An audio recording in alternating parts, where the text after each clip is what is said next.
Hello everyone, thanks for choosing to click on this video and to watch this one. To start off with in this video, I'm going to ask you to do something. I'm going to say 3 words, and what I want you to do is close your eyes and visualize what do these 3 words mean to you. Okay, I'm not asking you to define them or to describe them. I just want you to think, what does it mean in your mind's eye? How does it make you feel when I say these words? Okay, are you ready? So these 3 words are literally, beer, and face mask. Okay, so why did I do this? Why am I asking you to think about 3 words? So first of all, a little bit of context about me. I've been working in the field of education and specifically language teaching education for more than 20 years now.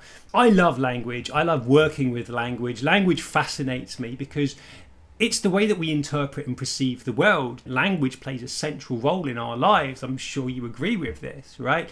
And studying language and understanding the importance and value that language has for us, it's almost like a window, it's a snapshot into the world of humanity. Also, when it comes to language, especially language teaching, is that there's 2 schools of thought when it comes to the way that language is understood.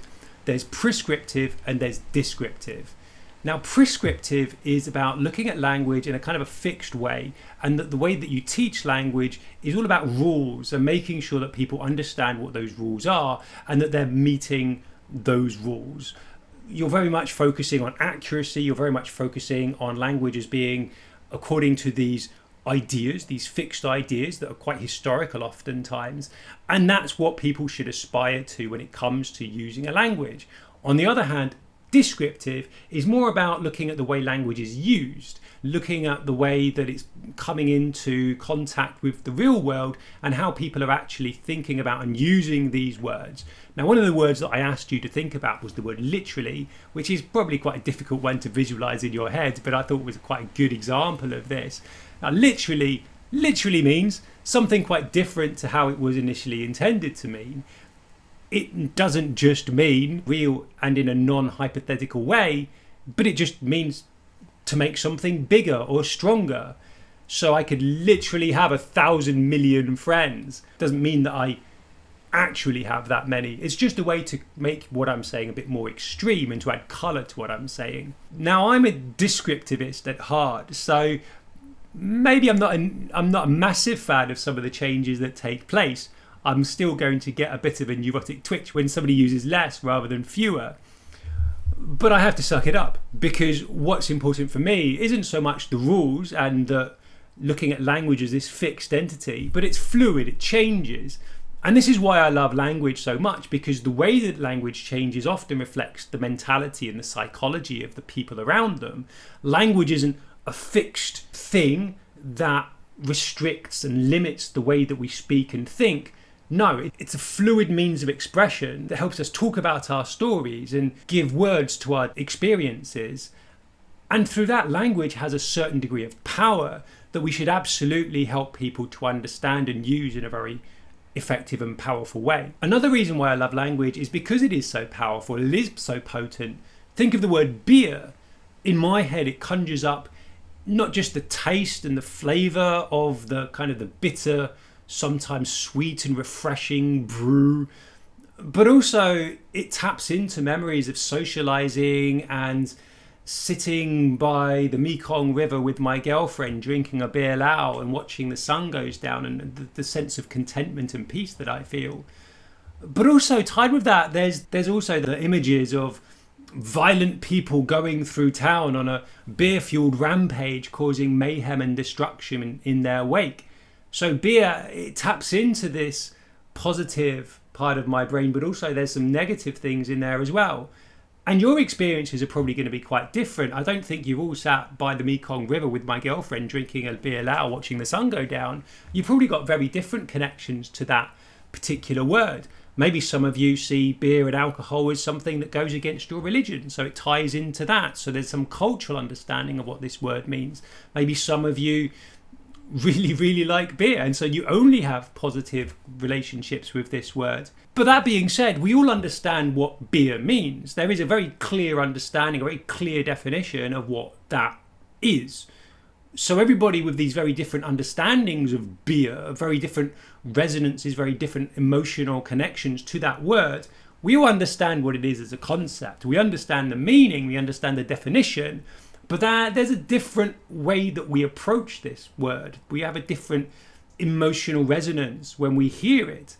And this emotional resonance, this extra stuff that we understand this word to be, this is the connotation of a word. And these are two, again, very important distinctions when it comes to words and to language. We know the definition, we can describe what a thing is, we can show it, we can show pictures, we can give a definition so that we all understand the broad concept of it. But we all have a very different connotation to some of these things. That emotional connection to that word or to that concept. And those differences in connotations, those differences in emotional resonances and understandings can often mean that even though we're talking about beer, we're talking about the same thing, the same object, the way that we come to have those conversations can often be different.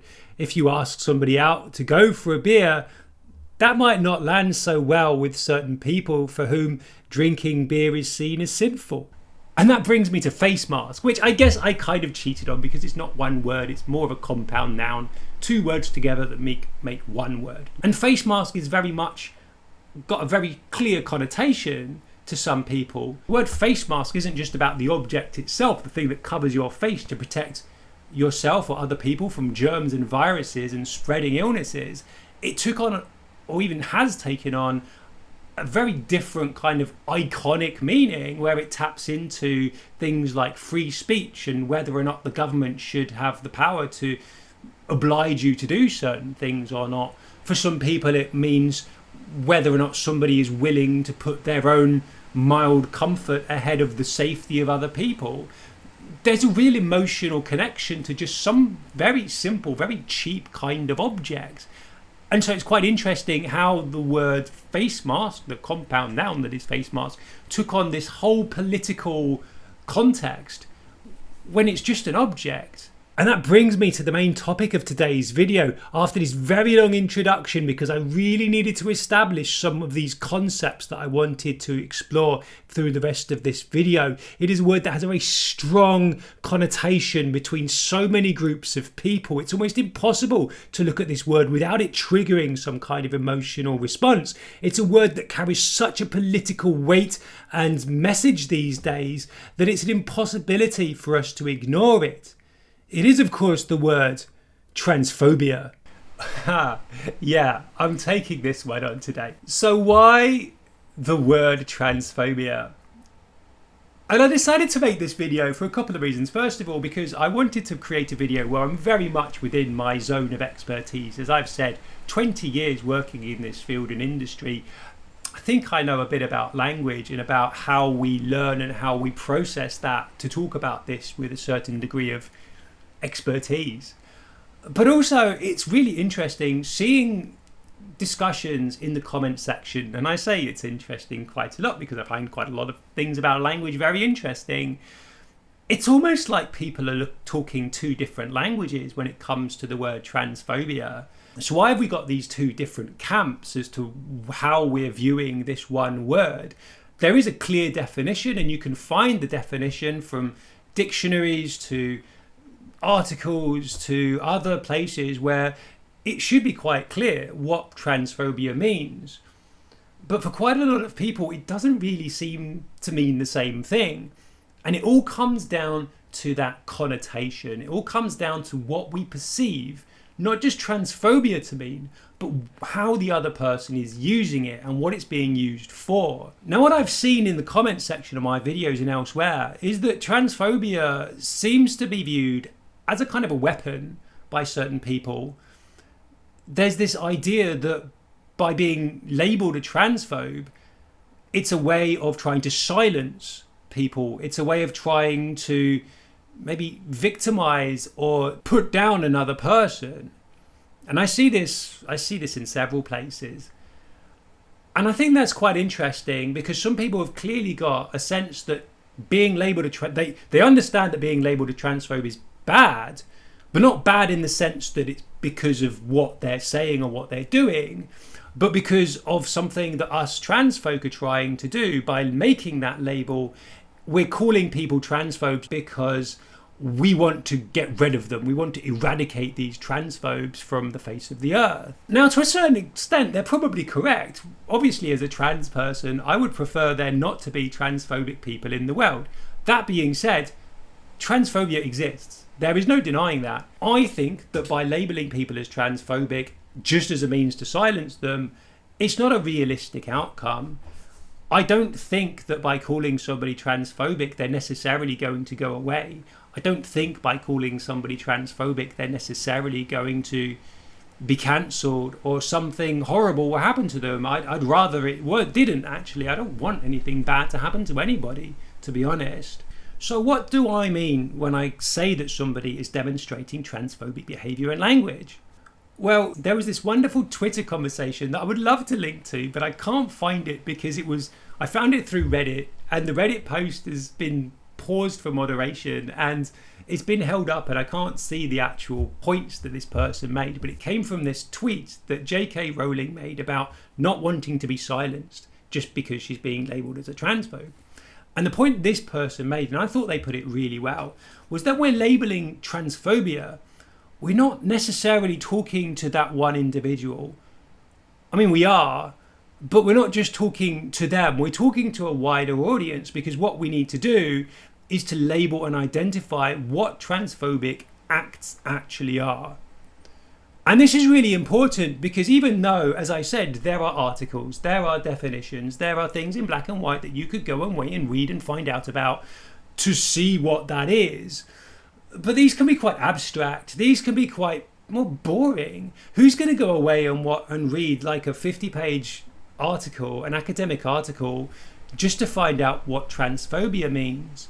What's more important, what's more useful is finding it in the real world, see examples of this and telling everybody in the vicinity, this is what transphobia looks like. And on my channel, what I try to do is not just identify what transphobia means and is, but what are the results of that? In my comment section, somebody came in and talked a bit about how they had a contact and their contact worked in the employment agency. And they were terrified about recruiting trans folk because they were worried that if they do recruit a trans person and the trans person gets offended, then maybe somebody will lose their jobs. And I think this is quite problematic. I think that there is a bit of transphobic thinking, not necessarily in the person that was relaying this story to me, but with that kind of mentality that somehow by recruiting trans people, something bad will happen to them. There is this kind of notion that trans people are somehow out to do harm to people, and this taps into that idea that there's something untrustworthy about us, that we are on the lookout to do bad things. My point wasn't so much, well, this thinking is bad because it has a negative outlook on trans people, but the impact of that should be quite clear and self-evident. If an employment agency is reluctant and unwilling to recruit trans people, then where are we going to get our jobs from? How are we going to be employed? And ironically, in that same post thread where I was having this conversation, this commenter then went on to talk about how lots of trans people work in the sex industry.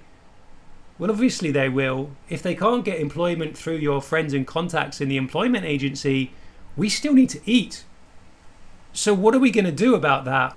There's a clear line from that thinking about being suspicious and worried about trans folk in the workplace to trans folk being unemployed.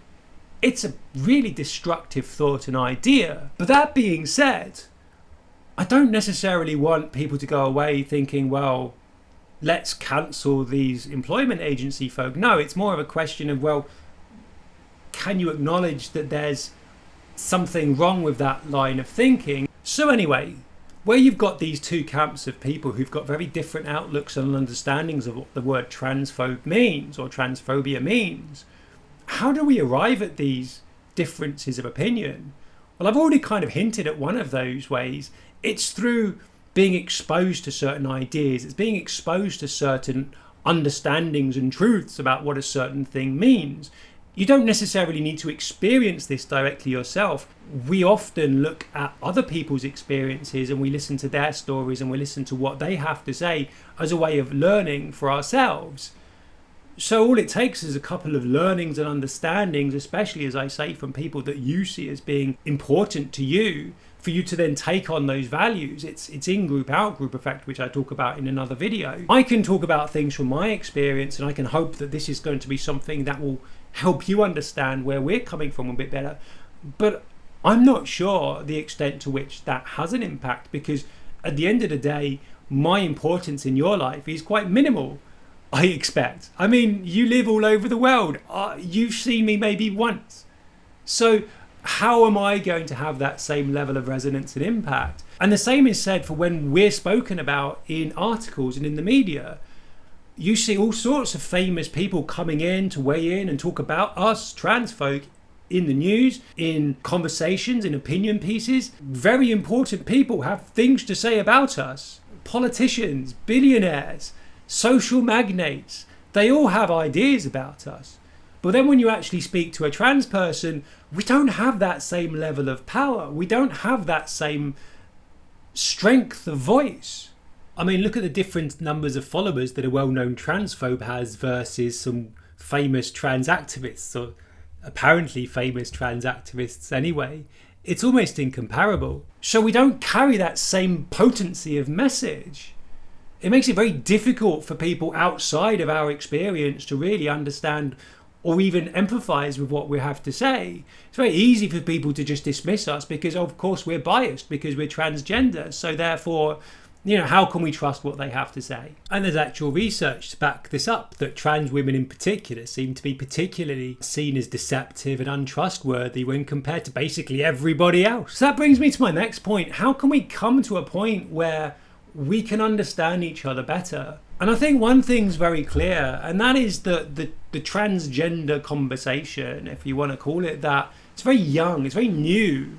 You look at other examples of where people have had to fight for their rights, for understanding the gay rights, for example, or equality for black people socially.